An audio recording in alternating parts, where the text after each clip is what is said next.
Oh, very, very good morning to all of you. I see some favorite people here. I'm seeing Mr. Dilip Kumar Mewada. So, Dilip sir, very, very good morning. Wow, what a wonderful surprise. I saw Mr. Devendra Singh somewhere here, he's a High Court advocate, Devendra Singh, a very, very dear friend and a very, very hardcore well-wisher of ours. So, I'm seeing some new names over here. Welcome to all of you today, this amazing morning. I'm already seeing the numbers or a number of participants quickly spiking up. No, it's like reached 105. It's like still going on. So I'm very happy to welcome you for this 12-day, 12 master series of Liberation Coaches Private Limited, a series of webinars from different and eclectic genres, अलग-अलग क्षेत्र से, अलग-अलग mindset वाले लोग, अलग-अलग background वाले लोग, कुछ corporates, कुछ non corporates, कुछ जो life में आगे बहुत बढ़े हैं और बहुत मुश्किल से यहाँ तक पहुंचे हैं, जिन्होंने पढ़ाई से आगे मेहनत करके यहाँ पहुंचे हैं, कुछ लोग जो life manner. He was introduced to us and he actually proactively called up and came to visit me. And बहुत senior इंसान है, बहुत corporates में, मतलब इनका mind, मैं आपको अगर psychologically इनको analyze करूं, he is a technical guy with a spiritual mind. बहुत different combination है ये, बहुत ही eclectic, बहुत ही synergistic combination है. He has completed almost 35-40 years का experience है इनके पास, and he has worked with several multinationals, especially artificial intelligence को लेकर के, especially computerization technology. He has handled operations, finance. He's handled entire businesses with 100 plus team members directly reporting to him. और इनका despite his technical mind, इनका सबसे बड़ा विश्वास है कि अगर इंसान आगे बढ़ रहा है तो the person has to move forward with sustainability and humanity. Nature को ध्यान में रखते हुए और हार्मनी लाते हुए हमको आगे बढ़ना है. That's what he says. मतलब टेक्निकल क्वालिफिकेशन करने के बाद अगर कोई स्पिरिचुअल या ह्यूमैनिटेरियन क्षेत्र में जाता है तो you can imagine what an amazing combination that would be. ये तो सर्टिफिकेशंस के तो भंडार हैं. लीडरशिप कोच सर्टिफिकेशन किया हुआ है, लीन सिक्स सिग्मा किया हुआ है, प्रोसेस फैसिलिटेशन का सर्टिफिकेशन किया हुआ है, emotional intelligence, NLP, TTT. He is also certified as a corporate director. So all of these multiple facets आप इनका आज देखने वाले हैं. बहुत सीनियर हैं और I gives me immense pleasure and happiness to invite him today here to share something very interesting with all of you. He is going to speak about a leadership journey. वो बताने वाले हैं कि leadership का journey हम बचपन से पहुंचना है अगर एक लीडरशिप लेवल तक, और सब लोग अलग अलग लेवल पर रीच करते हैं. सब everybody could be a leader at a certain level.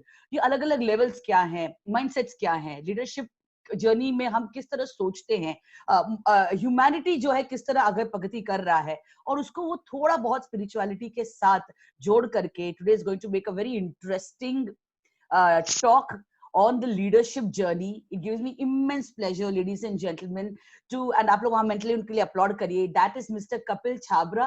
Chhabra Sahab, very good morning. Over to you. I'm really excited about about your speech today and your session today. Thank you very much. सबको नमस्कार. Good morning. Thank you, Vijay ma'am. Thank you, Liberation Coaches. मेरे को ये opportunity देने के लिए कि मैं अपने विचार व्यक्त कर सकूं. Thank you so much. I'm really blessed, and I also want to thank Vijay ma'am for helping me think through what I can be speaking today. Thank you so much. So with that, सबसे पहले just एक minute मुझे दीजिए क्योंकि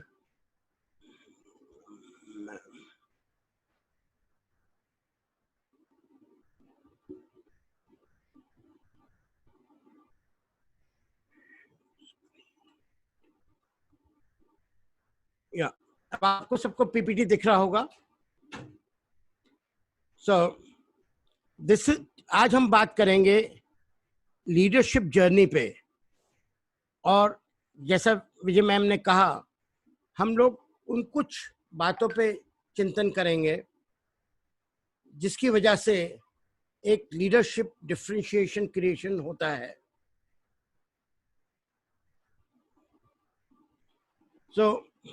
आज हम बात करेंगे the world is changing around us. आप सब मानेंगे कि आज दुनिया बहुत बदल रही है, और दुनिया अभी काफी टाइम से हम देख रहे हैं कि बहुत तेजी से बदल रही है। उसके बाद हम ये डिस्कस करेंगे कि हमें अपने आप को कैसे इवॉल्व करना है, और फिर हम डिस्कस करेंगे कि लीडर्स आर लर्नर्स। लीडर का सबसे बड़ा गुण है कि वो सीखने को तैयार रहता है। और आज मैं आपको एक बहुत ही अंडर एस्टिमेट सीक्रेट गिफ्ट करूंगा, जो सुनने को बहुत आसान होता है मगर वो एक बहुत बड़ा डिफरेंस करता है।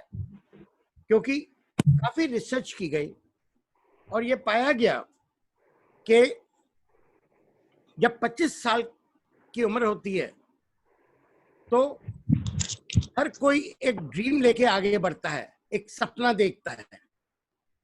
और जब उन लोग, हम 65 साल की एज में जब देखते हैं, जब उन्होंने अपनी जिंदगी का सफर तय कर लिया, तो हम ये पाते हैं कि उन 100 में से 1% बहुत अमीर होता है। 100 में से 1% बहुत अमीर होता है। फिर 4 लोग जो होते हैं वो फाइनेंशियली फ्रीडम होता है उनको, कि जितना चाहिए उतना है। और 5 लोग ऐसे होते हैं जो तब भी कुछ ना कुछ कर रहे होते हैं ताकि वो उनका खर्चा अच्छी तरह से चलता रहे।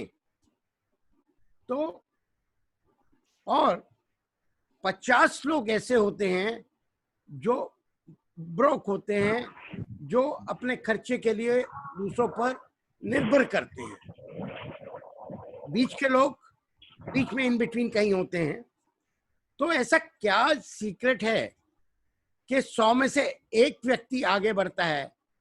अगर उन सारे व्यक्तियों के समूह को रिसर्च की जाए, जिसमें वो जो 4 लोग हैं वो भी शामिल हैं, तो इन 5 लोगों के समूह को अगर देखा जाए तो उनमें क्या वो एक कॉमन फैक्टर निकल के आता है, वो मैं आज सबसे एंड में आपके साथ शेयर करूंगा।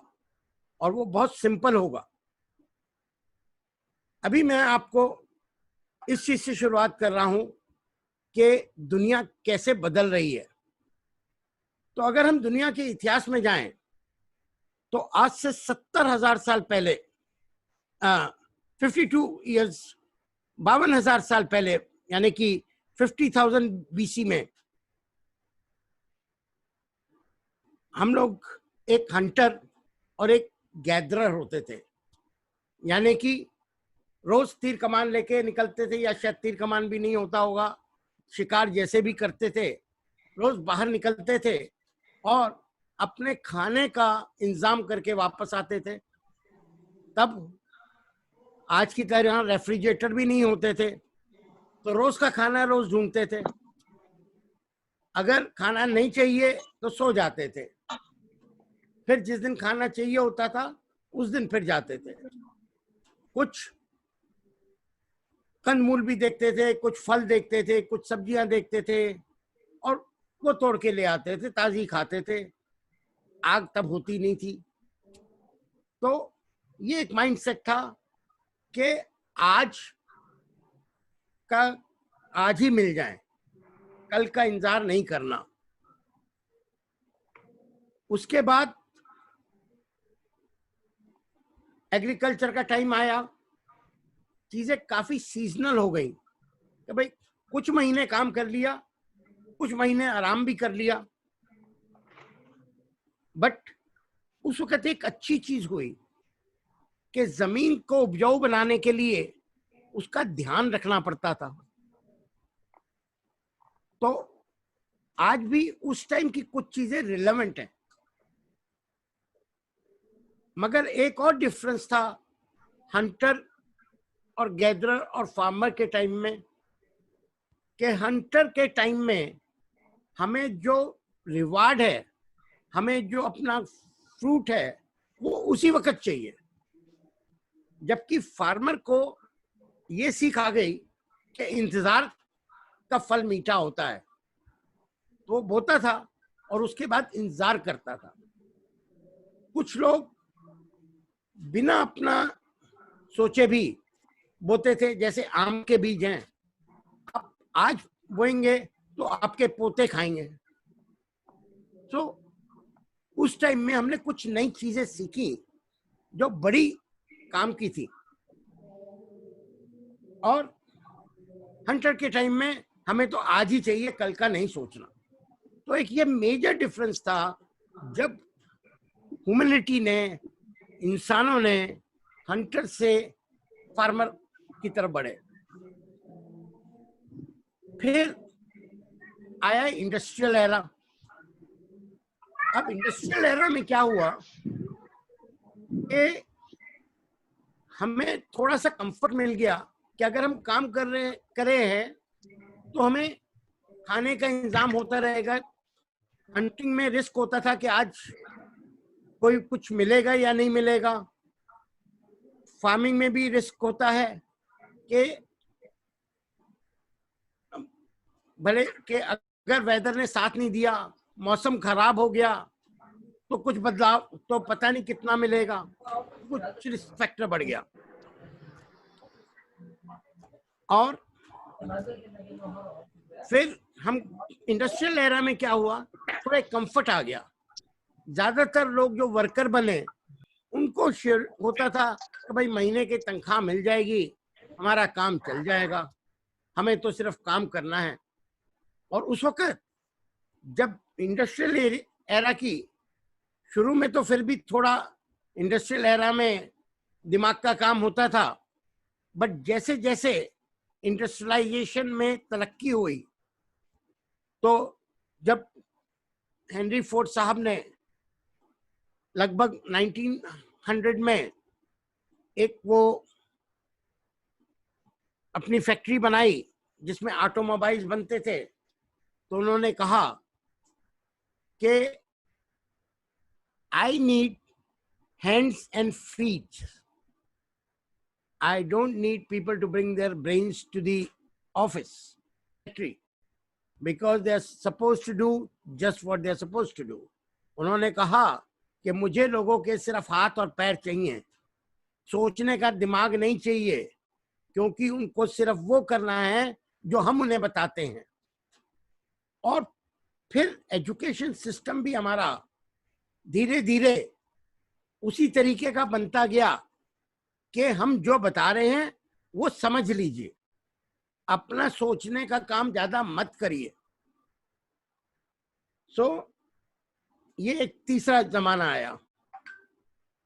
फिर अब चौथा जमाना आया इंफॉर्मेशन का, कि नॉलेज, उसमें इंफॉर्मेशन में कि आप कहां तक लोगों से बात कर सकते हैं, उसके ऊपर आपकी मार्केट एक्सपेंड होनी शुरू हुई, एक्सपोर्ट बढ़े, हमारा इंटरनेशनल बिजनेस बढ़ा, क्योंकि इंफॉर्मेशन आसान होती गई, बात करना आसान हो गया दूर तक, तो छोटे से कस्बे से लेके दुनिया तक फैलना शुरू हुए। और ये शुरू हुआ जब हमने पहली बार एक ट्रांजिस्टर का आविष्कार किया। आप जितनी भी इलेक्ट्रॉनिक्स देखते हैं, उसका जो सबसे छोटा इंसान का बनाया हुआ पुर्जा है, उसको हम ट्रांजिस्टर बोलते हैं। जो नेचर ने बनाया उसके सबसे छोटे पुर्जे को हम शायद एटम बोलते हैं, और उससे भी छोटे, उसके अंदर और भी कण होते हैं। तो बट इंसान ने जो एक छोटा सा बिल्डिंग ब्लॉक बनाया, उसको हम ट्रांजिस्टर बोलते हैं। वो 1954 में बना, और उसके बाद हमने देखा कि इलेक्ट्रॉनिक्स ने कितनी तरक्की करी, और जैसे इलेक्ट्रॉनिक्स ने तरक्की करी और उसमें बहुत आसान होता गया कि हम कितनी ज्यादा पावर एक इलेक्ट्रॉनिक सर्किट में डाल सकते हैं और छोटा कर सकते हैं, और धीरे धीरे वो सस्ता होता गया। और उसमें एक बड़ी इंटरेस्टिंग बात है कि वो जो ट्रांजिस्टर बनते हैं वो बनते हैं सिलिकॉन के आधार पे, जो एक किस्म से मिट्टी है। सो मिट्टी से वो बनता है। तो इसलिए जब हम कहते हैं कि सारी दुनिया 5 तत्वों से बनती है, वो हर जगह वास्तविकता है। सो उसके बाद आया नॉलेज एरा। नॉलेज एरा में था कि मेरे को कितनी नॉलेज है, और नॉलेज का मतलब ये था कि मैंने पढ़ा हुआ है। नॉलेज का मतलब ये था कि मुझे पता है या मेरे आसपास ऐसे लोग हैं जिनको पता है, और उस वक्त बन गई नॉलेज इज पावर। मतलब ज्ञान में शक्ति है, बट वो नॉलेज थी। ज्ञान का अर्थ विजडम होता है। सो नॉलेज पावर बन गई, पढ़ा लिखा पावरफुल हो गया। और एक और प्रवृत्ति आई कि मेरे पास अगर इंफॉर्मेशन है तो मैं ताकतवर हूं। तब हमने देखा पैटर्न्स बहुत होने लगे, और पैटर्न्स की वजह से लोगों को इंटेलेक्चुअल प्रॉपर्टी राइट्स की वजह से इनकम शुरू हो गई। वो नॉलेज आ रहा था 1950s में, मतलब 1930 के आसपास टीवी का वो हुआ। 1950s में कलर टीवी आया, रेडियो बहुत बड़ा, communication, VHF, high frequency equipment for communication सब बनते गए इंफॉर्मेशन एरा में। नॉलेज से फिर गूगल ने सारा डाटा उठा के एक जगह डालना शुरू कर दिया, तो वो इंफॉर्मेशन एक जगह मिलनी शुरू हो गई। बट अब जो जमाना आ गया है और पिछले 5 सालों से हम देख रहे हैं, उसको हम बोलते हैं विजडम एरा। विजडम एरा में ये है, क्योंकि जितना नॉलेज से हो सकता था कि बता दिया और उसी तरह से करना है, वो तो मशीनें करती हैं। अब आर्टिफिशियल इंटेलिजेंस भी आ गई है कि अगर नॉलेज उसको दे दी आर्टिफिशियल इंटेलिजेंस का। बिकॉज मैं एक टाइम में साइंटिस्ट भी होता था, और मेरे को एक टाइम में because of being a good scientist, मेरे को डॉक्टर शंकर दयाल शर्मा जी जो उस वक्त वाइस प्रेसिडेंट थे, उनसे एक गोल्ड अवार्ड भी मिला था 1988 में, क्योंकि मैंने इलेक्ट्रॉनिक्स एरिया में काफी अच्छा काम किया था। सो हम बताएं तो इस वक्त जो हमारा विजडम एरा आ रहा है, it is about application of knowledge. इंसान का जो इंट्यूटिव नेचर होता है, जो कल्पना होती है, वो भी मशीनें नहीं कर सकती। और जब हम आर्टिफिशियल इंटेलिजेंस की बात करें, तो मैं आपको ये भी बताऊंगा, जब हम 90s में आर्टिफिशियल इंटेलिजेंस की बात करते थे, 1990 के दशक में जब हम आर्टिफिशियल की इंटेलिजेंस की बात करते थे, तो हम बोलते थे इसको एक्सपर्ट सिस्टम्स। यानी कि एक्सपर्ट सिस्टम ऐसे होने चाहिए कि उसमें जो हमने फीड कर दिया वो वैसा काम कर सके। और जैसे जैसे हम लोग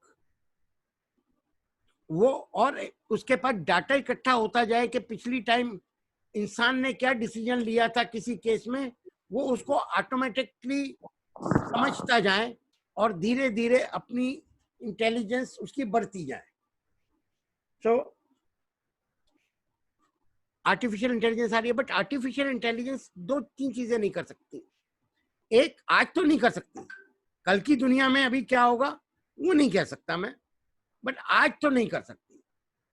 तो आर्टिफिशियल इंटेलिजेंस जो है वो इंसान की तरह इमेजिनेशन नहीं कर सकती। वो उसी पे कर सकती है, डिसीजन ले सकती है जितना डाटा उसके पास है। वो उतना ही कर सकती है जितने प्रेडिक्टेबिलिटी एल्गोरिथम्स उनके अंदर फीड हैं, वो प्रेडिक्शन कर सकती हैं, क्योंकि हमने पास का डाटा दिया हुआ है और उसके बेस पे वो फ्यूचर का ग्राफ बना सकती है, बट वो कल्पना नहीं कर सकती।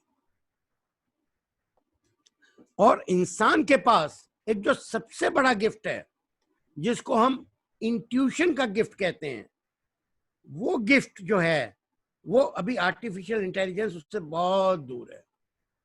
और इंसान के पास एक और गिफ्ट है, इमोशन का। वो गिफ्ट भी अभी आर्टिफिशियल इंटेलिजेंस, इमोशन एक बहुत ही पावरफुल चीज होती है। ये आप पे डिपेंड करता है कि आप उसको कैसे यूज कर रहे हैं। हमने ये देखा है कि जब इंसान अच्छा करने पे आता है और उसका कोई अपना किसी तकलीफ में होता है, तो उसमें बहुत ताकत आ जाती है। हमने देखा है कि मदर्स जो हैं, अगर बच्चे को चोट लगने वाली है तो उससे बचाने के लिए अचानक उनमें बहुत ताकत आ जाती है। तो इमोशन को, ये हमारे ऊपर डिपेंड करता है कि हम इमोशन को अपनी ताकत बनाते हैं या अपनी कमजोरी बनाते हैं। दुनिया में ऐसा है, कहते हैं कि हर चीज अच्छा है, उसके सिर्फ दो नजरिए हैं। अगर दिन है तो रात है, अगर अच्छा है तो बुरा है। तो इसका मतलब अल्टीमेटली सब कुछ एक ही जगह से उत्पन्न होता है। अगर इधर चला जाए तो अच्छा है, इधर जाए तो बुरा है, और वो भी एक पर्सपेक्टिव है, एब्सोल्यूटनेस नहीं है। इसी तरह हमारे पास जो भी शक्तियां हैं, वो इमोशन की हो, वो हम अपने स्ट्रेंथ के लिए भी यूज कर सकते हैं, अपनी भी वीकनेस भी बना सकते हैं। बट लीडरशिप में उन अपनी इमोशंस को पॉजिटिव रखना, अपने आप को उत्साहित रखना बहुत ही इंपॉर्टेंट बात है। सो अब हम बात करेंगे कि ये जो हमने आपको पूरा जर्नी बताई दुनिया के बदलने की, इसका क्या आज के डिस्कशन में क्या रिलेवेंस है। तो उसके लिए अब हम इस हाथी महोदय को देखते हैं। आप देखेंगे इन हाथी महोदय के पैर में एक जंजीर है, और जब वो छोटे थे तो उनके पैर में जंजीर बांध दी जाती थी, और वो जितना भी ताकत लगाएं उस वक्त उस जंजीर को नहीं तोड़ पाते थे। मगर आज वो इतने बड़े हो गए हैं कि वो जंजीर को तोड़ सकते हैं। बट ये उनका माइंड है जो उनको ये करने की इच्छा भी नहीं प्रदान करता कि वो जंजीर को तोड़े। और इंसानी माइंड भी कहीं ना कहीं आज भी कुछ लोग 50 साल पहले के माइंडसेट में हैं, कुछ धीरे धीरे 20,000 साल के पुराने के माइंडसेट में हैं, कुछ 10,000 साल पुराने माइंडसेट में हैं, और बहुत कम लोग हैं जो आज के माइंडसेट में आते हैं। मैं उसका आपको उदाहरण देता हूं। यूनिवर्सिटी ऑफ स्टैनफोर्ड में एक एक्सपेरिमेंट हुआ लगभग 40-50 साल पहले। एक एक्सपेरिमेंट हुआ और बहुत ही महत्वपूर्ण एक्सपेरिमेंट है। उस एक्सपेरिमेंट में यह देखा गया कि उन्होंने क्या किया, कुछ बच्चे बुलाए और उन बच्चों का कहा कि आप एक काम करिए, अगर वो काम कर लेंगे आप तो आपको एक चॉकलेट मिलेगी। उन्होंने तो मार्शमैलो कहा था, मैं मार्शमैलो की जगह चॉकलेट शब्द का यूज कर रहा हूं। और जब बच्चों ने काम कर लिया तो उन्होंने कुछ बच्चों से सब बच्चों से पूछा कि देखो आपके पास दो ऑप्शन है।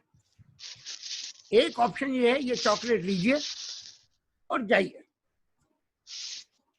दूसरी ऑप्शन है कि आप इस चॉकलेट को अभी मत लीजिए, हम आपको थोड़ी देर बाद दोबारा बुलाएंगे, और जब हम आपको दोबारा बुलाएंगे तो हम आपको एक और काम देंगे, और अगर आप वो काम करेंगे तो हम आपको चॉकलेट 2 देंगे। अब आप ये देख लीजिए, आपने अभी की एक चॉकलेट लेनी है या बाद की 2 लेनी है।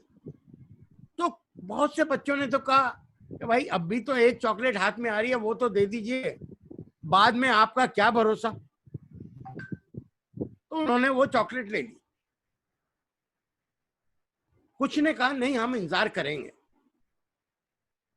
तो फिर उन्होंने वो जो बच्चे थे जिन्होंने उसी वक्त चॉकलेट ले ली, और कुछ बच्चों ने रुक के कहा कि हम बाद में ले लेंगे, उन्होंने उन लोगों को अगले 30 साल तक फॉलो किया कि उन्होंने लाइफ में क्या किया।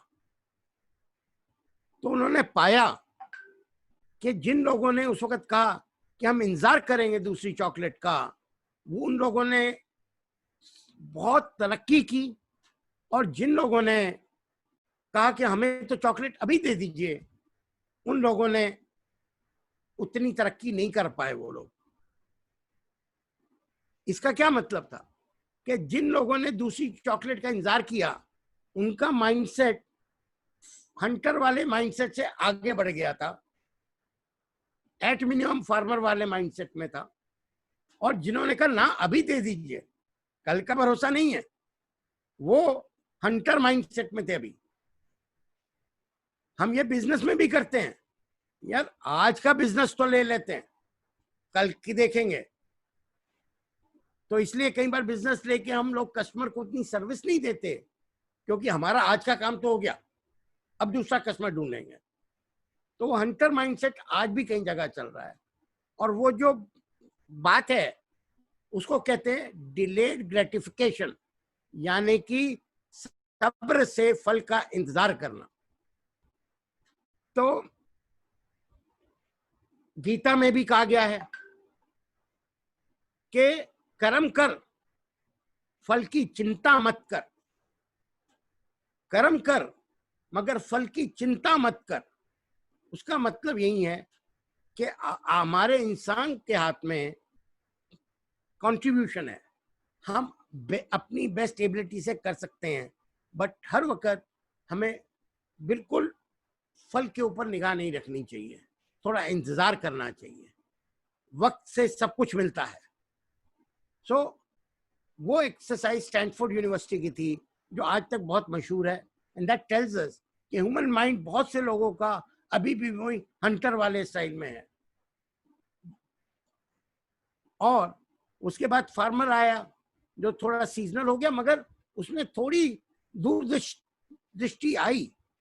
मगर फिर हमारा जो इंडस्ट्रियल एरा आया, उसमें ज्यादातर लोगों को हमने तैयार करने की कोशिश करी कि भैया हाथ और पैर से काम करो, दिमाग ज्यादा मत लगाना। बट फिर बदलाव आया नॉलेज का। बट जो लोग पिछले दौर में रह गए, उन्होंने नॉलेज को इतना यूज नहीं किया। और एक हमारे नोबेल प्राइज विनर्स थे डॉक्टर एल्बर्ट, 1950 के दशक में लंदन में वो कहीं बोल रहे थे, तो उनसे पूछा कि इंसान की सबसे बड़ी कमी क्या है।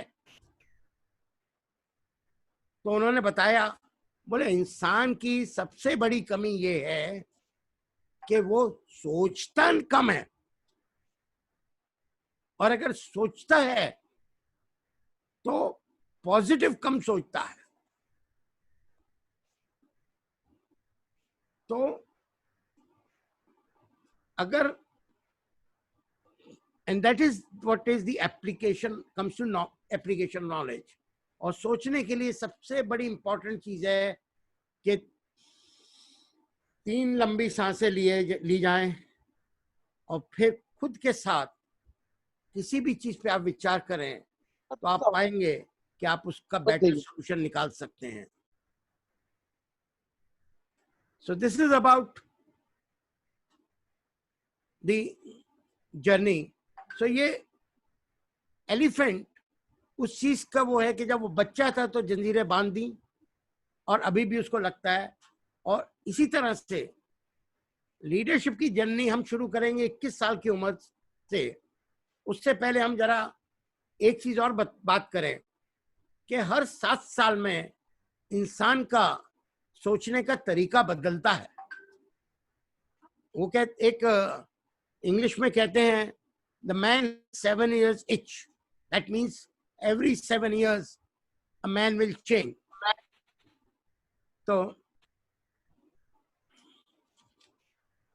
So this is what we say.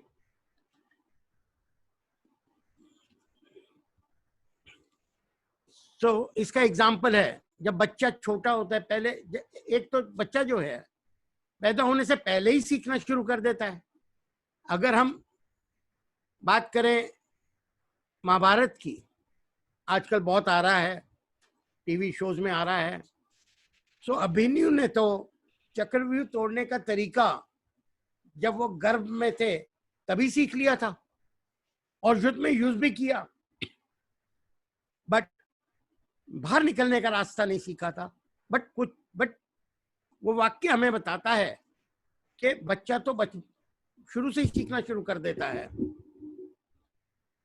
उसके बाद पहले 7 साल जब वो आ जाता है इस दुनिया में, उसके बाद पहले 7 साल उसके आसपास का वातावरण ऑब्जर्व करता है, फिर उसके थोड़े मित्र बनते हैं, उनके साथ उछल कूद मचाता हुआ एक कुछ चीजें सीखता है, और फिर आ जाता है वो 14 साल से 21 साल की उम्र में, जब उसमें एक अहम आ जाता है, तो वहां पे वो चीजें इसलिए नहीं सीखता कि दूसरे कर रहे हैं, वो चीजें इसलिए सीखता है क्योंकि उसको दूसरों से बेहतर दिखाना होता है अपने आप को।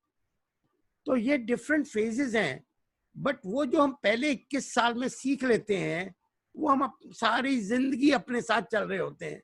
कई बार हम उससे आगे नहीं बढ़ पाते, इसलिए कुछ लोग जो हैं प्रोफेशनल लाइफ में 25 साल बाद भी, अभी मेरे एक मित्र हैं बीच में मुझे बता रहे थे कि उनके जो 25 साल के बाद सारे स्टूडेंट्स मिले तो उन्होंने पाया, वो इंजीनियरिंग कॉलेज से थे, तो उन्होंने पाया कि उनके ग्रुप में बहुत से लोग सीईओ बन गए बड़ी बड़ी कंपनियों के, और कुछ 1-2 लोग थे जो आज 25 साल बाद भी जूनियर इंजीनियर थे, पहले ही लेवल पे थे। तो इससे ये पता चलता है कि जो तरक्की है, it is not about education.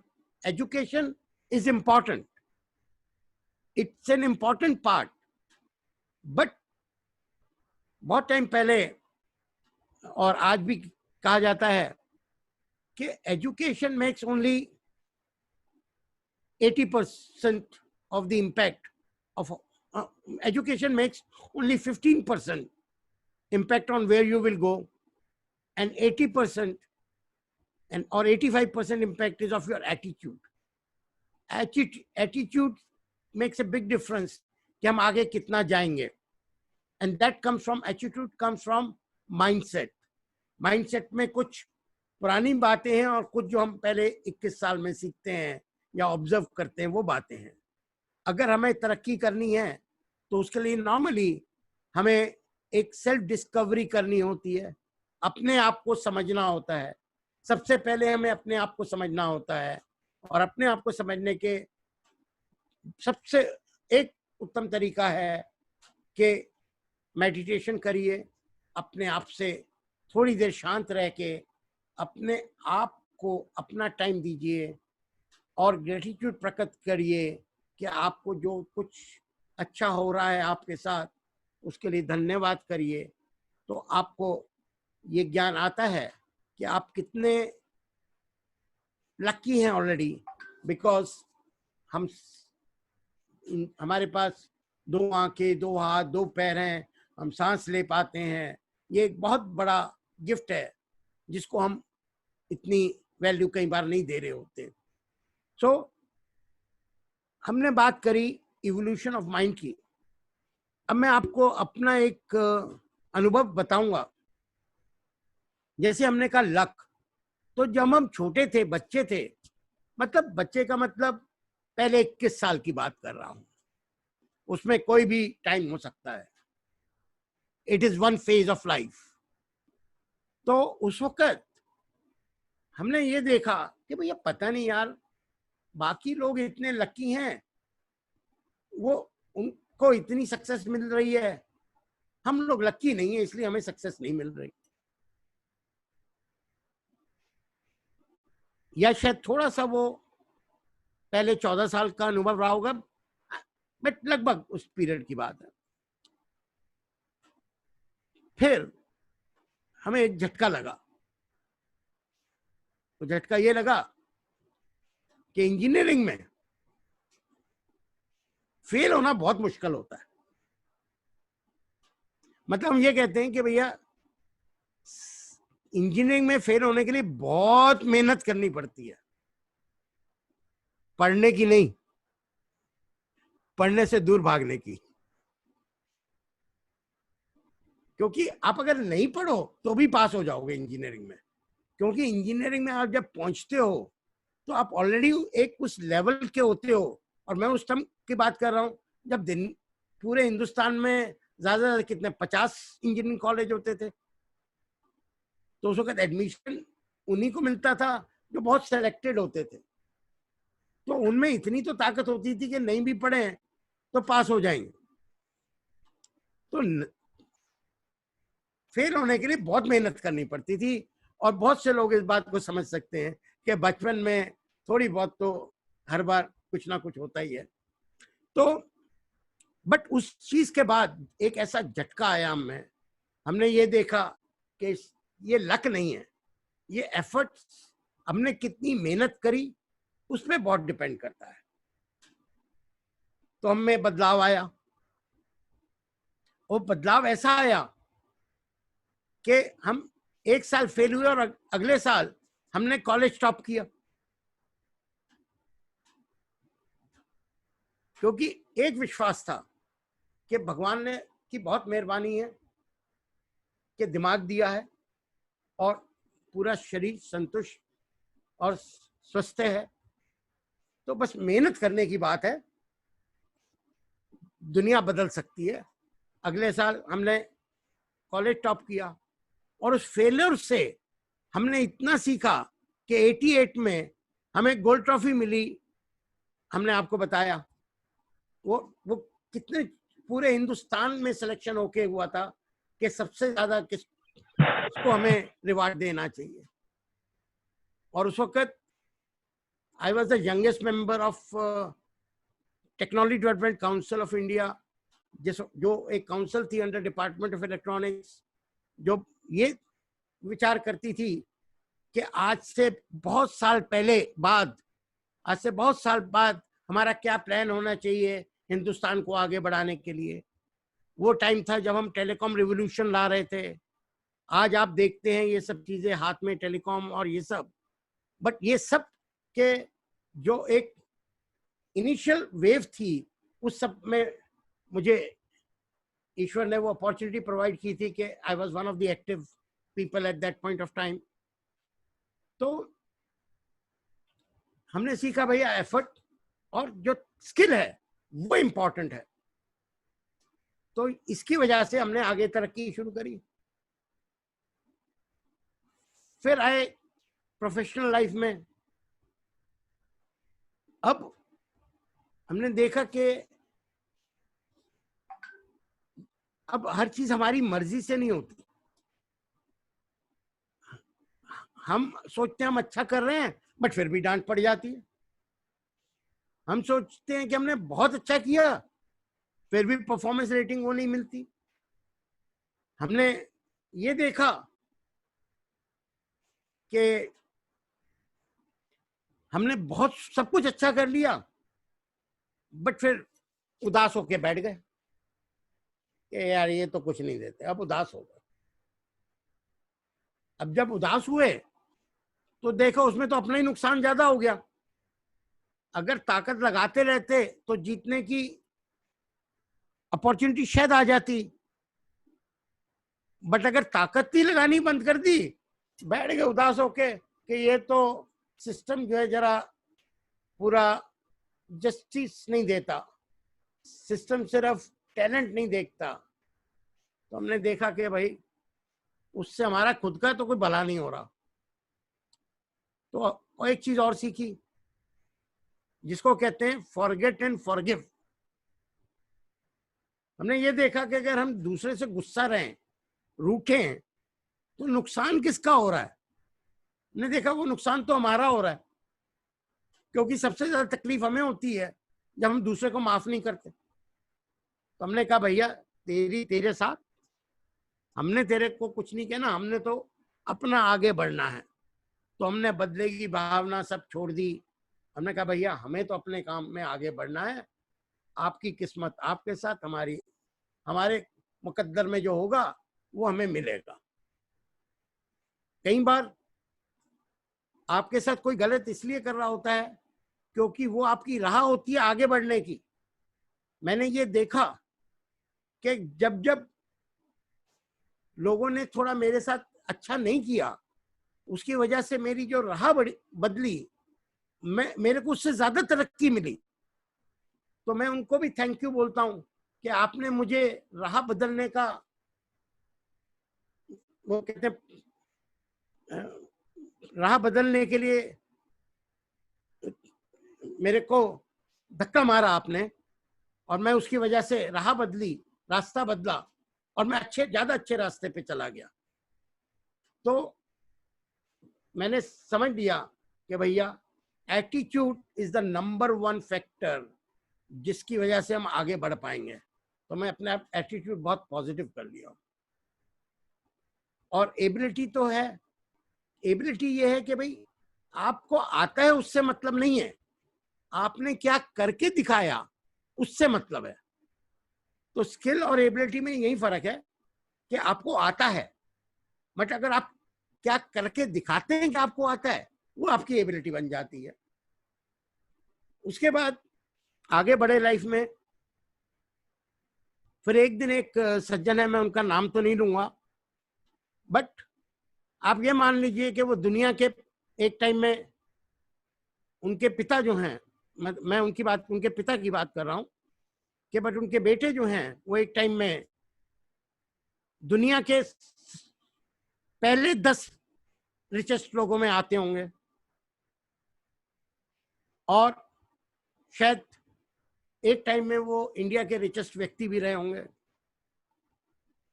तो मैं उनके पिता से बात कर रहा था, क्योंकि बिजनेस उन्होंने शुरू किया था। वो मौका भी मुझे इसलिए मिल गया क्योंकि हम लोग एक जगह पे वक्त से पहले पहुंचे थे। तो मैंने वैसे ही पूछ लिया, बहुत बड़े व्यक्ति थे, मैंने उनसे पूछा कि जी आपको, और मैं उनके सामने बच्चा था, तो मैंने पूछा, मैं कहा जी आपकी सफलता का रहस्य क्या है।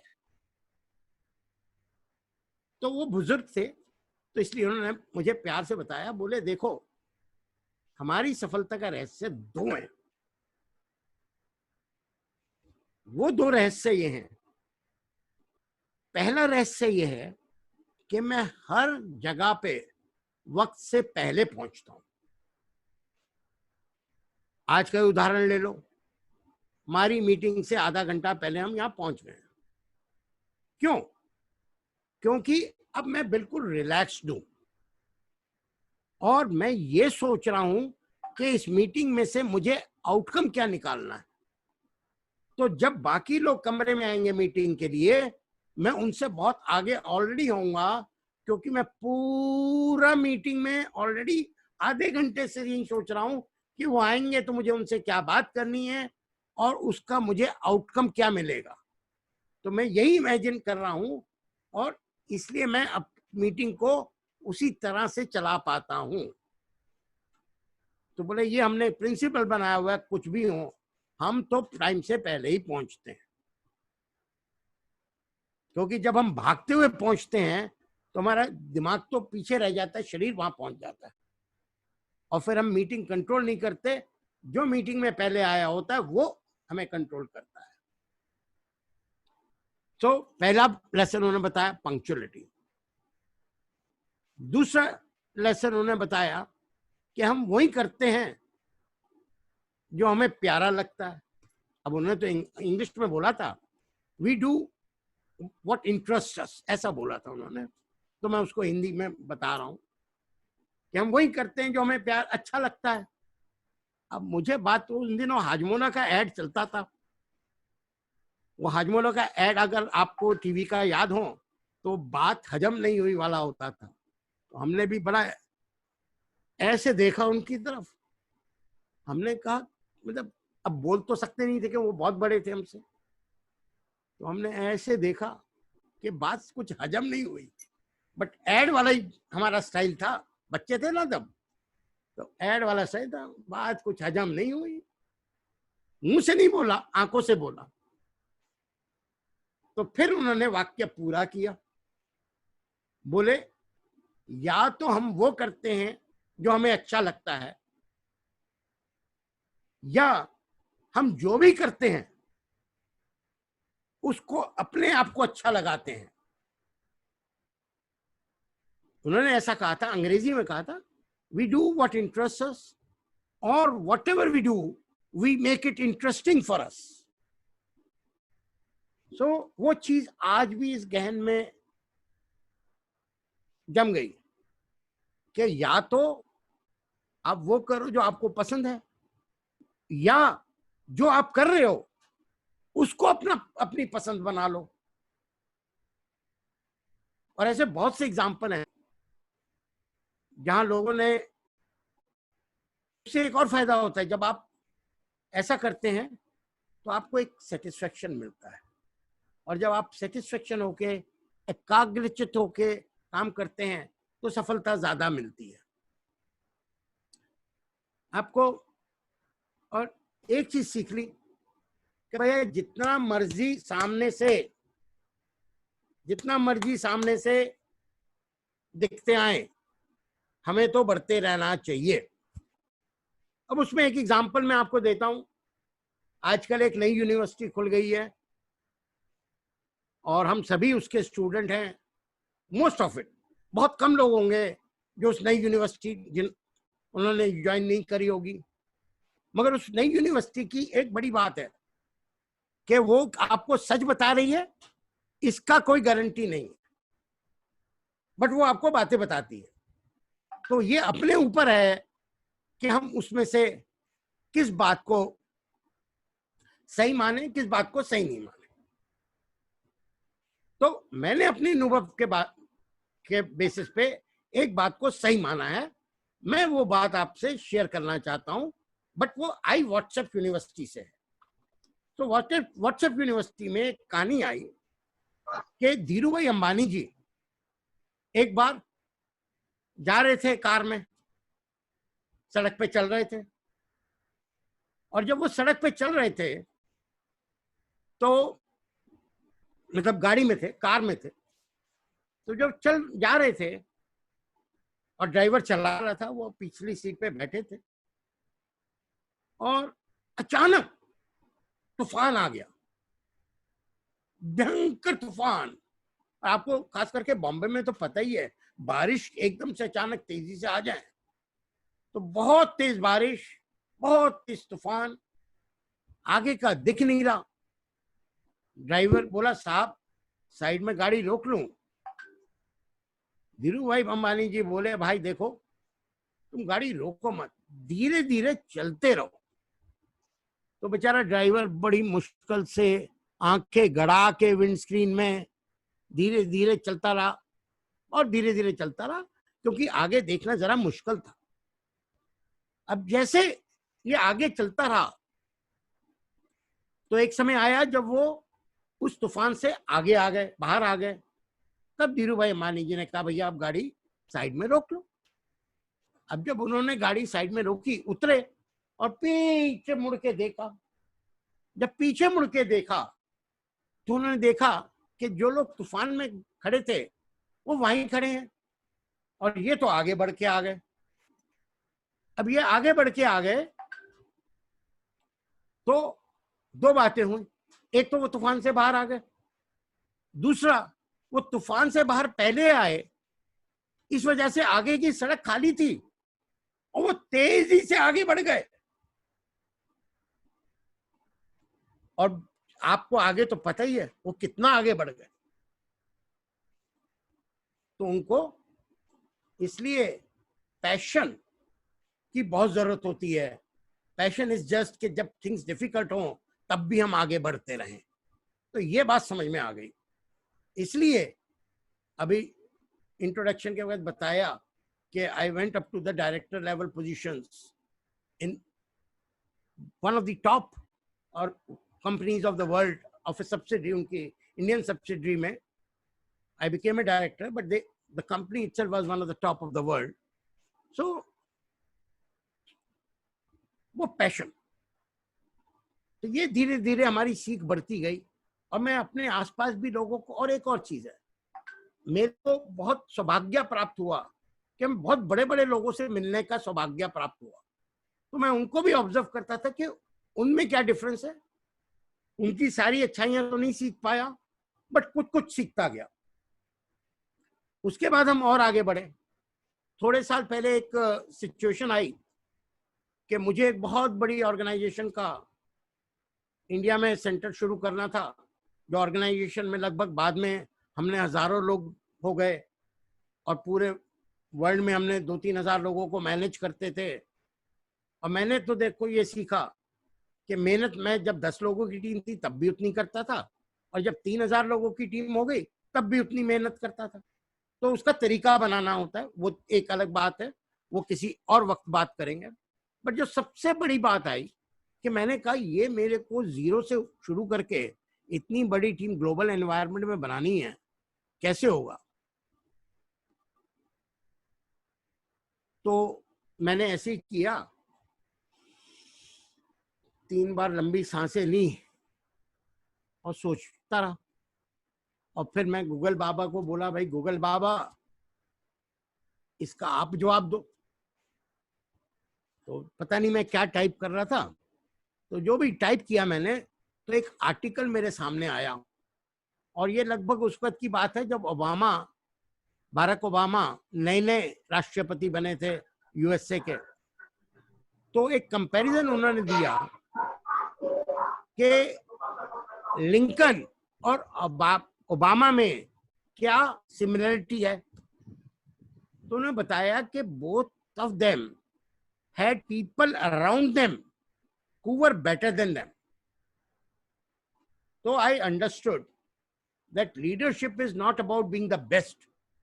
Leadership is about being that glue around which you have people who are better than you. So हमने सीख लिया कि लीडरशिप ये नहीं है कि हम सबसे बेहतर हैं। लीडरशिप ये है कि हमारे आसपास हमसे बेहतर, हमसे बढ़िया लोग हैं, और हम वो चुंबक हैं, वो गोंद हैं जो अपने से बेटर लोगों को अपने पास आसपास रख सकें और विद रिस्पेक्ट उनको एम्पावर कर सके, उनको प्रोत्साहित कर सके कि वो अपना बेस्ट करते रहें। अभी इस वक्त वो विषय नहीं है, बट वहां पे बहुत तरक्की मिली हमें। अभी मैं अनुभव के इस पे आपको ये बताऊंगा। तो मैंने तो ये देखा कि टीम बहुत इंपॉर्टेंट होती है। It is our teams, it is our people who make us successful. So I always respect my teams and it is teams who have always made me successful. That is what I would say. मैंने बहुत बड़े बड़े challenges किए हैं। एक और award था, आपको मैं बताऊं, 2004 में मैं कहीं पे बिजनेस संभाल रहा था, तो हमें एक अवार्ड मिला, most collaborative relationship, outsourcing relationship between India and USA. और वो इसलिए मिला कि हमारे क्लाइंट ने हमारे बारे में लिखा कि हम इतने अच्छे हैं। और फिर फोर्ब्स, एवरेस्ट इंस्टीट्यूट और आउटसोर्सिंग इंस्टीट्यूट ऑफ यूएसए ने वो मिलके एक ढूंढा था कि किसको देना चाहिए, तो हमें मिला, क्योंकि हमारे क्लाइंट ने हमें रिकमेंड किया। और उस क्लाइंट की एक सबसे इंपॉर्टेंट बात मैं आपको बताऊं, उसने हमें हमेशा एक बात कही कि जब उन्होंने हमें हायर किया, we were one of the most costliest top 2 out of 10। 10 लोगों से उन्होंने कोट लिया था, हमारा सबसे ऊपर के 2 लोगों में था कॉस्ट। बट बोला हमने तुम्हें इसलिए बिजनेस दिया क्योंकि तुमने ये दिखाया कि तुम हमारी रिक्वायरमेंट को बेस्ट समझ रहे हो, और उसकी वजह से हमारी total cost of production reduce हो रही है। भले ही आप ज्यादा ले रहे हो, बट हमें कम काम करना पड़ता है। तो एक चीज वहां पे और समझ में आई, पीपल में हमारे खुद का स्टाफ और पीपल में कस्टमर, ये 2 चीजें बहुत इंपॉर्टेंट है। इन सब की सीख के बाद मैंने एक निचोड़ निकाला, जिसको मैं कहता हूं लक रीडिफाइंड। सो हमने लक की, किस्मत की, अब अंग्रेजी का शब्द है लक, उसको हिंदी में किस्मत बोलते हैं, तो मैंने अंग्रेजी का जो लक शब्द है उसकी एक नई परिभाषा निकाली। और वो परिभाषा है जिसको हम कहते हैं लर्निंग अनकंडीशनली, कॉन्ट्रीब्यूटिंग नोइंगली। यानी कि दो बातें, हमेशा सीखते रहना है और हमेशा कंट्रीब्यूट करते रहना है, ये इसका मतलब है। अगर हम हमेशा सीखते रहें और अपनी तरफ से जितना बेस्ट कर सकते हैं वो करते रहें तो हमारे को सफलता जरूर मिलती है। ये मैंने सीखा। सो thank you. So this I said realisations in 8 site. अब हम बात करते हैं कॉर्पोरेट लाइफ में इस जर्नी की। तो मैं देखा कि कॉर्पोरेट में एवरीवन इज ए लीडर, यानी कि बिजनेस में, लाइफ में एवरीवन इज ए लीडर। और हम ऐसा क्यों कहते हैं? हम ऐसा इसलिए कहते हैं क्योंकि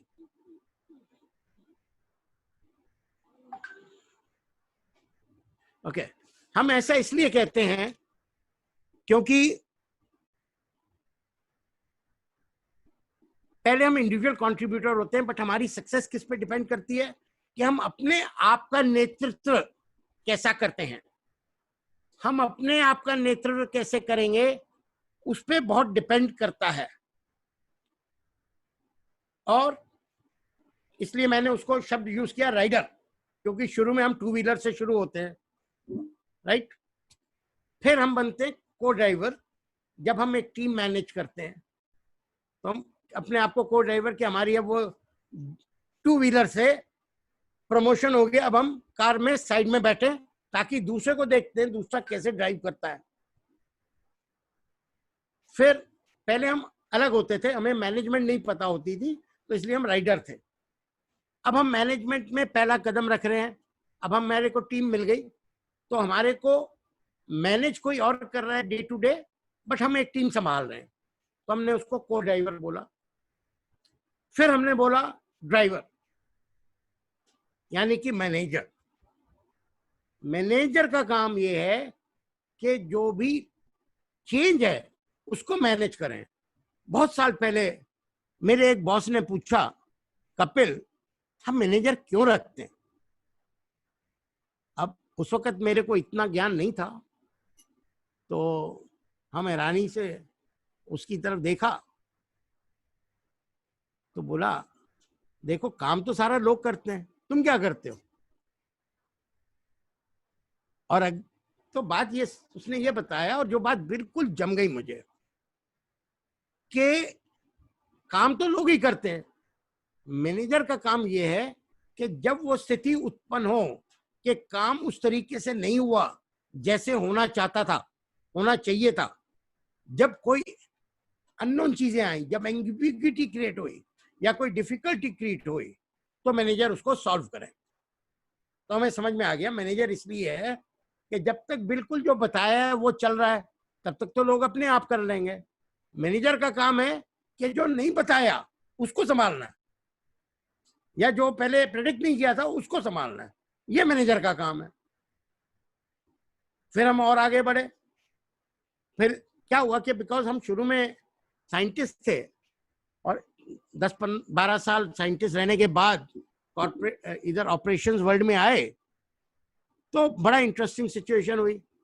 हमें तो पता ही, अब आ तो गए सीधा हम सीनियर लेवल पे, और टीम मैनेजमेंट का तो अनुभव ही नहीं। तो हमारे बॉस ने हमसे बोला कि भैया ये अपनी टीम की परफॉर्मेंस क्या है ना, ये जरा ट्रैक करो। फिर अगले हफ्ते आए, बोले ट्रैक करी? मैं कहा नहीं जरा मैं बिजी था, अब करता हूँ। फिर अगले हफ्ते आए, बोले ट्रैक करी? मैं कहा नहीं वो बहुत बिजी था मैं एक्चुअली। और वास्तव में था, 12-12 घंटे काम कर ही रहा था ऑलरेडी, और रेवेन्यू बहुत तेजी से आ रहा था, बहुत अच्छा काम हो रहा था। और वही एग्जाम्पल भी दिया कि वो वर्ल्ड क्लास बन गया, तो बहुत अच्छा काम कर रहा था, वहां पे कोई कमी नहीं थी। बट फिर भी बॉस आए, बोले वो ट्रैक कर रहे हो? अभी सब कुछ अच्छा है। मैंने टाइम नहीं मिला। तो अमेरिकन एनवायरनमेंट में जब हम काम करते हैं तो एक शब्द होता है पीरियड, और वो शब्द बोलने की भी जरूरत नहीं होती, वो शब्द कई बार आंखों से बोला जाता है, और उसका मतलब होता है भैया बहुत बार बोल लिया, अब कर देना। नहीं तो देख लेना, बस। वो आंखों से बोला जाता है, शब्द भी बोलने की जरूरत नहीं होती। अब हमें बात समझ में आ गई, मामला सीरियस है। पूरी रात काम किया मैंने और मेरे 2-3 साथियों ने, और उसने कहा, हाँ, उसने मुझे ये बोला कि सुबह 8:45 पे आपकी मीटिंग है मेरे कैबिन में, आपसे अब मैं वो रिपोर्ट डिस्कस करूंगा सुबह। और शाम के 7 बज रहे थे। पूरी रात लगाई, बना दी वो रिपोर्ट, 8:40 पे भेज दी। अब मैं उनके कैबिन में पहुंचा और बोले, अरे तुमने रिपोर्ट भेज दी? मैं कहा हाँ जी। बोले, समझ में आया कि तुम्हें अपनी टीम में क्या देखना है? मैं कहा हाँ जी।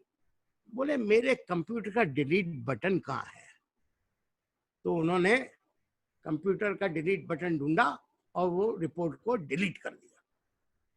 बोले, कपिल, मेरा काम ये नहीं है कि मैं इस रिपोर्ट को देखूं, मेरा काम ये है कि मैं तुम्हें सिखाऊं कि तुम्हें अपनी टीम को मैनेज करने के लिए क्या देखना है।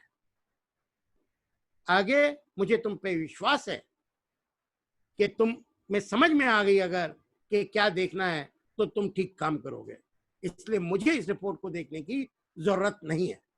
और उसके बाद मैं उस ऑर्गेनाइजेशन में शायद 7-8 साल और रहा, बट कभी किसी ने मेरे से रिपोर्ट नहीं पूछी, बट मेरी टीम हमेशा बेस्ट परफॉर्मिंग रही।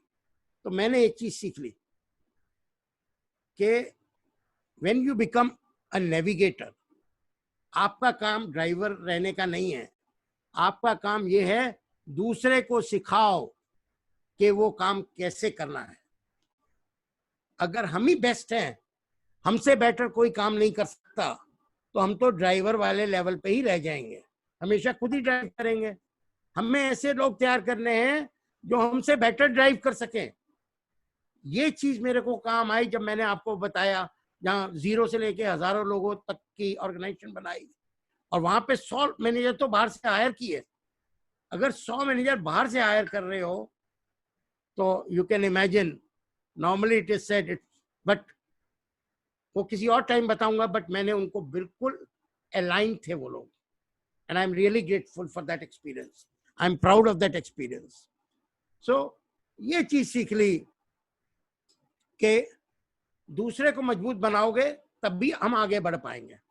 सो that is how you, but फिर मेरा काम हो गया कि बाहर से जो प्रेशर्स आ रहे हैं टीम के ऊपर, उनको डील करना।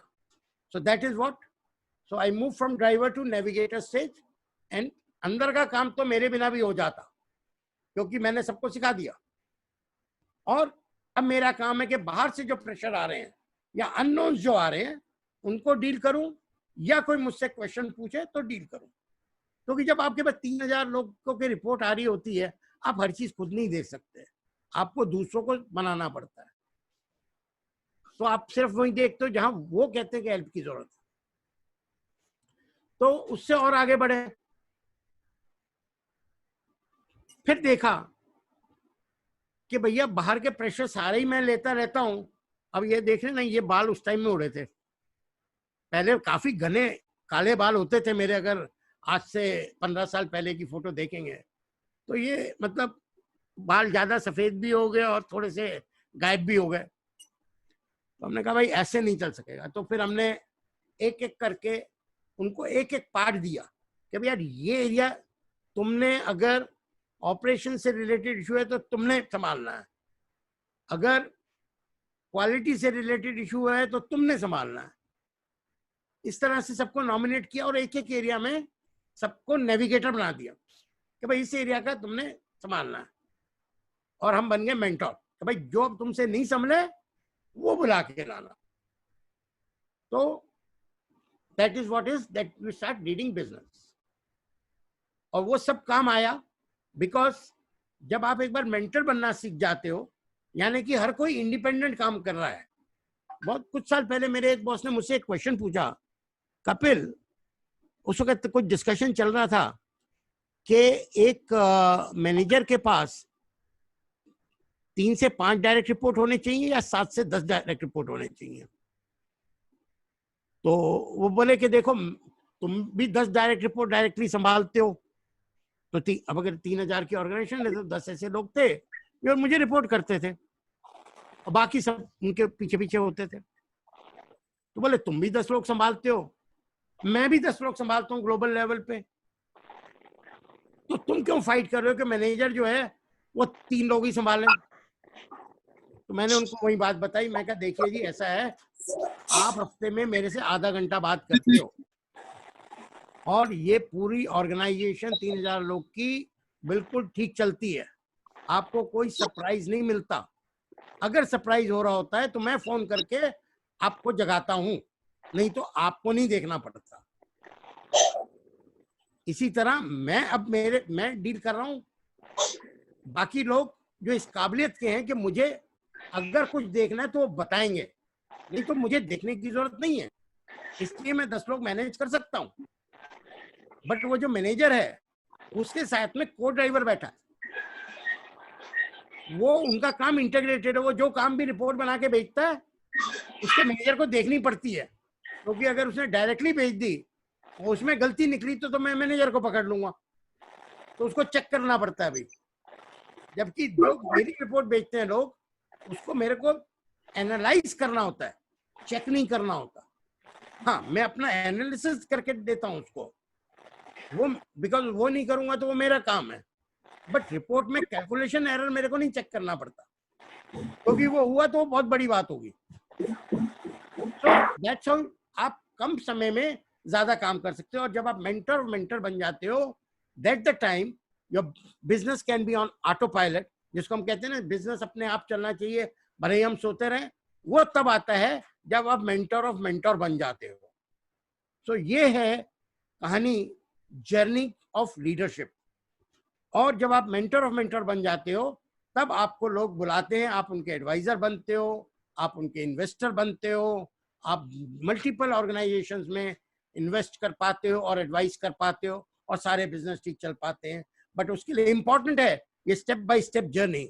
और इस स्टेप बाय स्टेप जर्नी में मैंने एक बड़ी इंपॉर्टेंट चीज देखी कि कोचेज और मेंटर्स का बहुत बड़ा काम होता है, क्योंकि अगर हम सब कुछ खुद ही कर पाते या हम सब कुछ खुद ही देख पाते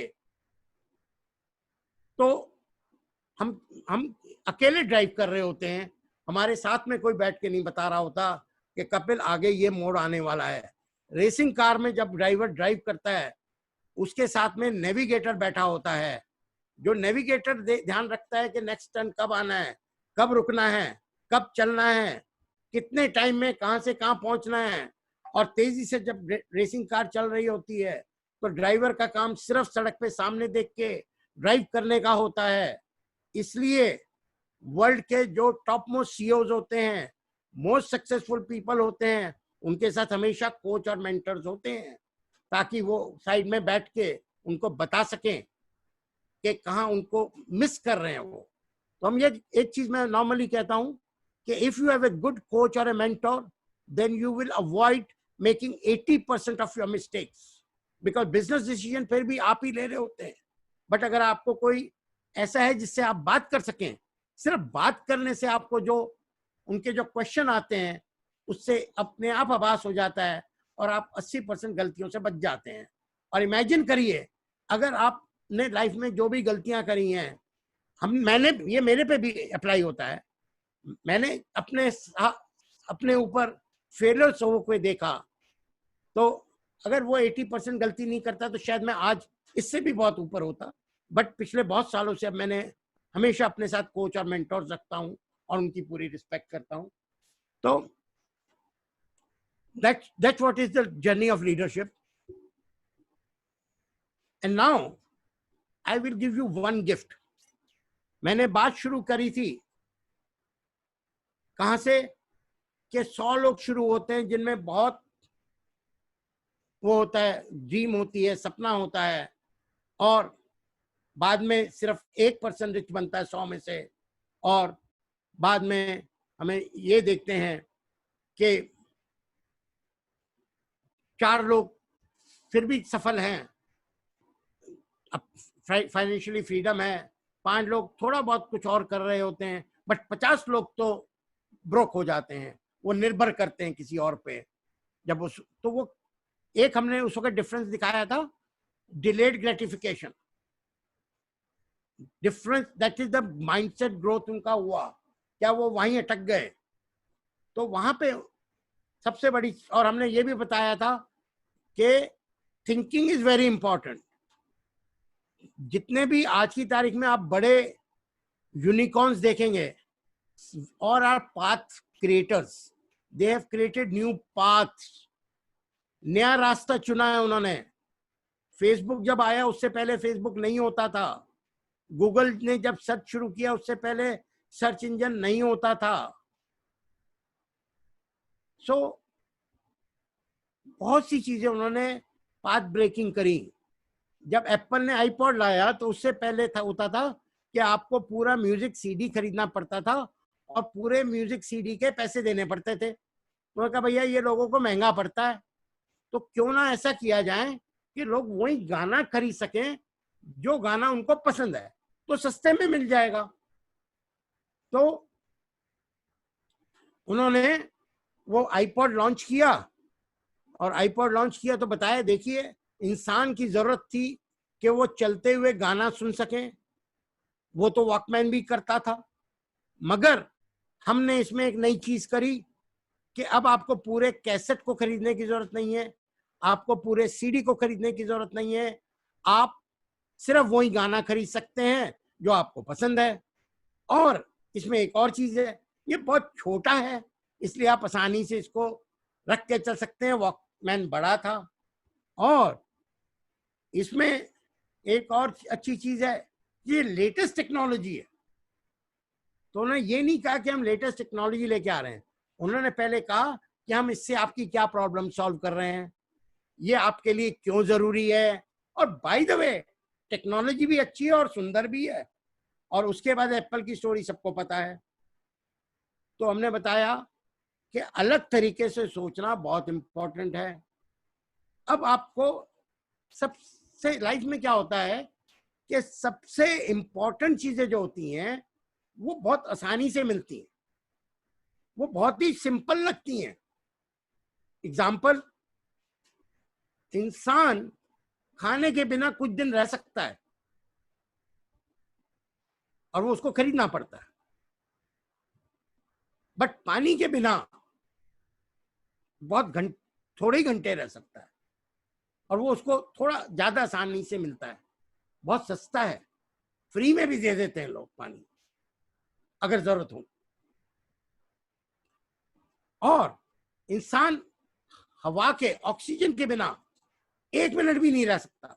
या बहुत लोग होंगे कहें कि भाई 3 मिनट रह सकता हूँ, ठीक है, बट 1 से 3 मिनट से ज्यादा लोग नहीं रह सकते बिना सांस लिए। मोस्टली मैं योगियों की बात नहीं कर रहा हूं, मैं अपने जैसे साधारण, मेरे से भी जो ज्यादा ताकतवर, बट जो साधारण मनुष्यों की कैटेगरी में आएंगे, योगियों की कैटेगरी में आएंगे, तो 1 से 3 एक लिमिट हो गई। इतनी देर हवा नहीं मिले तो इंसान नहीं रह सकता, वो फ्री मिलती है। तो क्या पता चला, जो सबसे इंपॉर्टेंट चीज होती है वो बहुत आसानी से मिलती है।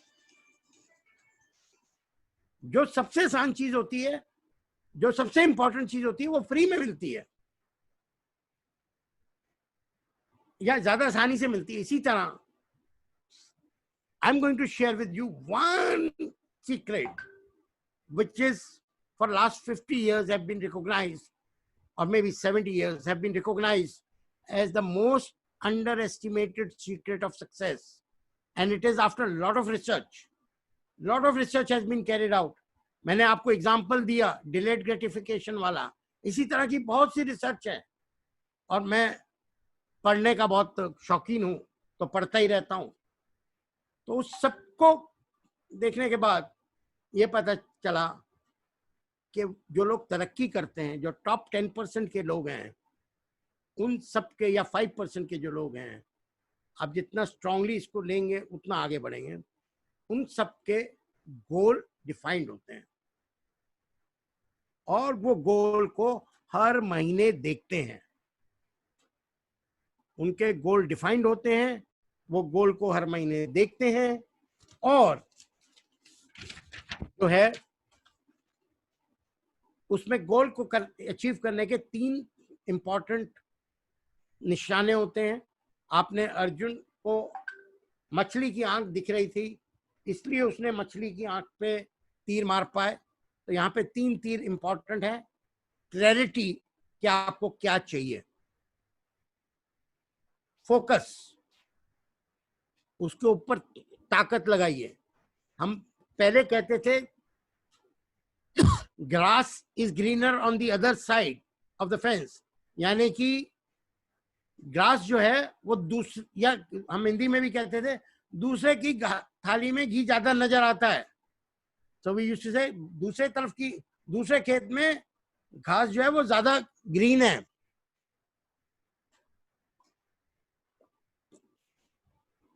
बट अब हम कहते हैं grass is greener where it is watered, यानी कि जहां पे पानी देंगे वहां ग्रास ग्रीन होती है।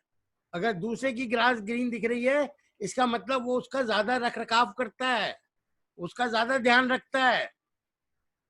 सो यानी कि फोकस करता है। So where the focus goes, that where we get the success. और जब हम कॉलेज डेज में होते थे तो हमारे एक बड़ा फेमस जोक होता था, हम भी बोलते थे वो जोक, यार सोच रहे हैं कि कनाडा जाया जाए, क्योंकि उस वक्त इंटरनेशनल ट्रैवल एक बड़ी बात होती थी, आज से 30-40 साल पहले। और जाने के लिए मुझे याद है, मैं 1987 में पहली बार जब गया था जर्मनी, तो 3 महीने पहले तो आरबीआई से परमिशन लेनी पड़ती थी ताकि डॉलर मिल सके जो आप वहां पे यूज करेंगे, और टिकटें भी महंगी होती थी। तो मैंने फर्स्ट अपना जो इंटरनेशनल प्रोजेक्ट किया था वो 87 में किया था, काफी सक्सेसफुल रहा। आज मौका नहीं है बात करने का, बट फिर कभी। तो उस वक्त हमारा जोक होता था कि भाई कनाडा जाने की सोच रहे हैं। तो बात हुई तो बोले भैया सोचना ही है, सोचने के पैसे थोड़ी लगते हैं, चांद पे जाने की सोच। तो सोचने में ड्रीम तो बहुत बड़ी हो सकती है, बट सक्सेस तभी मिलती है जब हम एक्शन लें। तो इसलिए clarity, focus and action and definition of goal makes a big difference.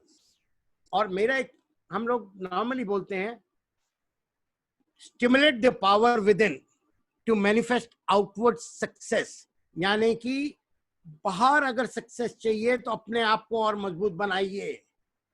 तो अपने आप को मजबूत बनाने का एक मैं आपको गिफ्ट देता हूं, इस शब्द को गिफ्ट बोलते हैं अंग्रेजी में, बट उसके 4 उसके साथ शब्द आते हैं। सबसे पहला gratitude.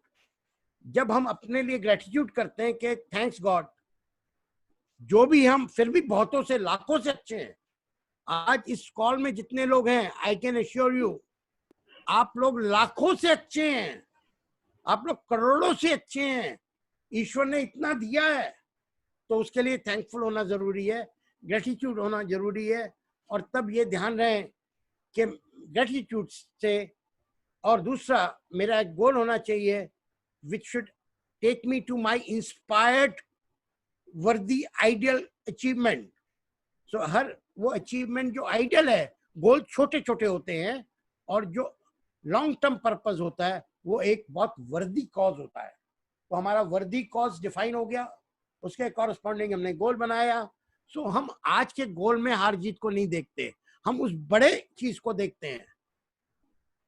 So that is inspiration. फिर उस पर फोकस करें, मतलब बाकी सब चीजों में अगर इंस्पिरेशन तो बहुत बड़ी है, मगर सारा टाइम मोबाइल देखते रहे तो कुछ नहीं होगा, तो एक्शन लेना पड़ता है। तो उस पर फोकस करें। और ट्रैक्शन होता है घर्षण, यानी कि जब आप कोई चीज मूवमेंट में आती है एक्शन से, तो घर्षण होता है और उससे ट्रैक्शन क्रिएट होता है, ट्रैक्शन से एनर्जी क्रिएट होती है, एनर्जी से सक्सेस मिलती है। So this is my gift to you today. Thank you everyone. और अब I'll open it for next, given the limited time, I will only ask, if anybody wants to ask a question, they can ask one question.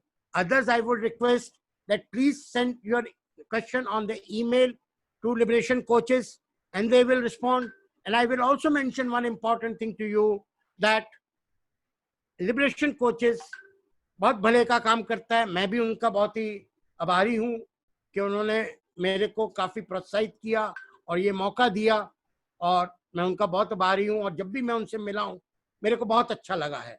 तो मैं आपको दो बातें और बताऊंगा कि लिबरेशन कोचेस ने 2 प्रोडक्ट्स बनाए हैं आपकी हेल्प करने के लिए।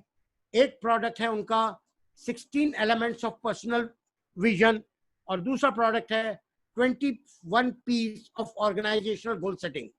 तो मेरे हिसाब से, बिकॉज मैंने कहा कि सीक्रेट ही लाइफ में यही है कि आपका विजन होना चाहिए और आपके गोल होने चाहिए।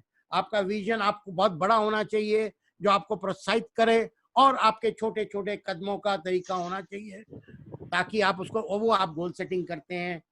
और सबसे इम्पोर्टेंट चीज़ ये होती है कि जब आप आगे बढ़े तो सफलता की ओर बढ़े। तो विद दैट, समय कम है इसलिए मैं एक ही क्वेश्चन के लिए बोलूंगा अगर किसी को पूछना है, अदरवाइज आप प्लीज ईमेल करिए। Thank you.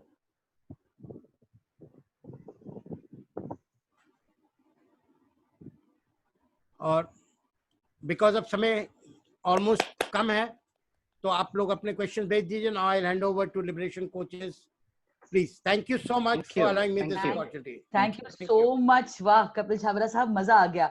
एक तो आपका रूप देखने में बड़ा मजा आ रहा है, आपका बैकग्राउंड एंड ऑल दैट एकदम पॉलिटिकल क्या कहते हैं सत्संग चल रहा है वैसे लग रहा था। And your examples were simply awesome. कितने सारे स्टोरीज एंड कितने सारे लाइव एग्जांपल्स आपके लाइफ का।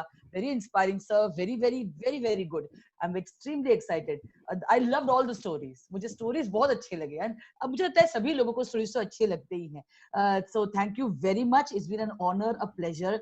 और gentleman, ladies, thank you so much. कल फिर से मत भूलिए, वी हैव अ धुरंधर speaker Sujata Prabhu ma'am coming in and believe me she is exceptional. You will love her.